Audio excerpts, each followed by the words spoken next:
Look, I'm all for preventing a broad brush to be painted on any group of people. This goes for atheists, Christians, Muslims, and yes, even feminists. But when a claim is made about a group of people, it's about the visible argument. It makes it difficult to say all atheists are left-wing, as there's a visible argument that can be seen proving that statement wrong. Another example would be all Christians are against gay rights. There is still a visible argument that can be seen that many Christians fight and support gay rights. These are all visible arguments, making it very hard to paint one group of people all the same. But when someone is stating something about feminism, the visible argument to the contrary isn't there when people are making that broad statement. There aren't many that are against equality, so using this as a way to define feminism is horrible and misleading. People hear arguments being made by feminists, and based on those arguments, they draw the conclusion that they aren't feminist based on those arguments being made. Hearing only one or two things creating a nuanced discussion is one thing, but constant barragement of disagreement is another. It takes a special person to ignore all talking points just so they can continue with cognitive dissonance and using a label that doesn't even defend their belief system. Behind every ideology is a core theory of how the world works, whether it be based in fact or faith, and that is how you know if you're a feminist. You agree with what the majority of what said theory says. If you don't, cognitive dissonance plays a big part in your belief system. Feminist theory, like the Bible, may have various interpretations depending on the person who reads it. Which then begs the question, who has the authority to set people straight on what this theory is really supposed to mean? Are you cherry-picking your favorite scriptures, then discarding the rest?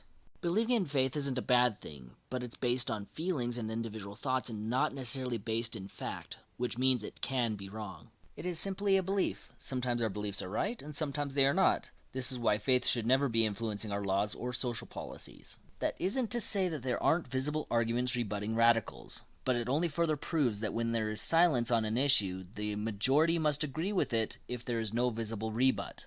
For example, the claim that all heterosexual sex is rape has quite a few rebuts within feminist circles. There is a visible argument for that. There are claims about pornography that contains visible arguments on both sides. Sex workers' rights has visible arguments on either side. Trans-exclusive or trans-inclusive, the argument is visible. My goal with this series is to shed some light on this subject and see if we cannot find this majority opinion feminists like to talk about so much and pawn off all dissenting opinion as radical or the minority.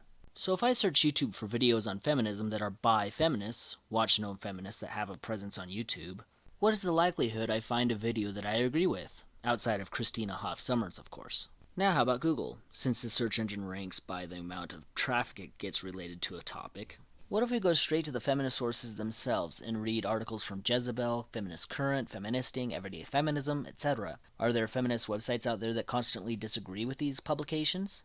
A vast array of opinions within the feminist movement, but only the minority opinion gets represented, right? Anyway, to fit as much content as I can in as little time as possible, I will be focusing on and bringing up one talking point at a time. Hopefully I will attract at least a few feminists into this conversation. And in the spirit of safe spaces, if you are a feminist and you wish to join this conversation but don't want to be lambasted for your opinions, you are welcome to email me directly and I will be happy to keep you anonymous.